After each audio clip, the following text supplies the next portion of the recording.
Hello everyone, आज हम discuss करने वाले हैं जामिया मिलिया इस्लामिया के जो है एडमिशन 2024 के बारे में बात करने वाले हैं। अगर आप जामिया मिलिया इस्लामिया में एडमिशन लेना चाहते हैं तो मिनिमम कितने मार्क्स ज़रूरी हैं एडमिशन्स के लिए, ये हम इस वीडियो में डिस्कस करने वाले हैं।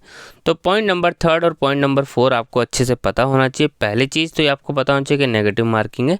अगर आपका पेपर MCQ टाइप का है, objective type multiple choice question है, तो आपके कम से कम 15% मार्क्स होने चाहिए, तभी आप शॉर्टलिस्ट किए जाएंगे इंटरव्यू के लिए या फिर एडमिशन्स के लिए। यानी मान लीजिए आपका पेपर 100 मार्क्स का है लेकिन MCQ क्वेश्चन है सारे के सारे, तो कम से कम आपके 15 मार्क्स आने ज़रूरी हैं, तभी आप एलिजिबल होंगे इंटरव्यू के लिए या फिर एडमिशन्स के लिए।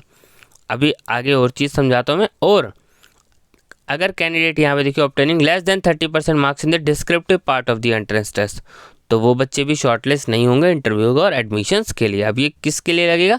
जिन सब कोर्सेज में एडमिशन में पेपर में सब्जेक्टिव पार्ट भी है। अब जैसे कई कोर्स हैं, जैसे BA ऑनर्स इंग्लिश का ही हम एग्जांपल्स ले लें।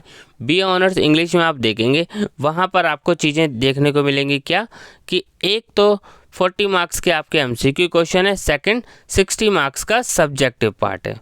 तो सब्जेक्टिव पार्ट जो 60 मार्क्स का है, इसमें आपके 30% मार्क्स आने ज़रूरी हैं, यानी 18 मार्क्स आना ज़रूरी है।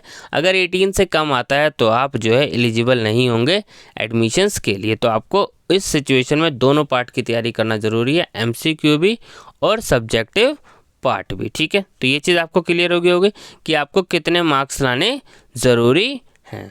और जिन बच्चों के 15 से कम मार्क्स होंगे वो बच्चे स्पॉट एडमिशन में पार्टिसिपेट नहीं कर पाएंगे। तो 15 मार्क्स लाना ज़रूरी है, तभी आप स्पॉट एडमिशन में पार्टिसिपेट कर पाएंगे।